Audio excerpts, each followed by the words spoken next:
কক্সবাজারের উখিয়ার রোহিঙ্গা ক্যাম্পে নিরাপদ মর্যাদাপূর্ণ প্রত্যাবাসন এবং গণহত্যার আন্তর্জাতিক বিচারের দাবিতে হাজারো রোহিঙ্গার অংশগ্রহণে বিশাল সমাবেশ অনুষ্ঠিত হয়েছে।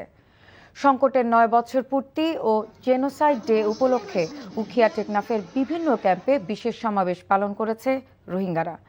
নিজ দেশে নিরাপদ এবং মর্যাদাপূর্ণ প্রত্যাবাসনের দাবিতে সকাল থেকেই বিভিন্ন ব্লক থেকে নারী পুরুষ ও শিশুরা ব্যানার প্ল্যাকার্ড হাতে মিছিল নিয়ে সমাবেশে যোগদান করে। সমাবেশ থেকে মিয়ানমারে নিরাপদ ও মর্যাদাপূর্ণ প্রত্যাবাসন, নাগরিকত্ব এবং মৌলিক অধিকার নিশ্চিত করার জোর দাবি জানানো হয়।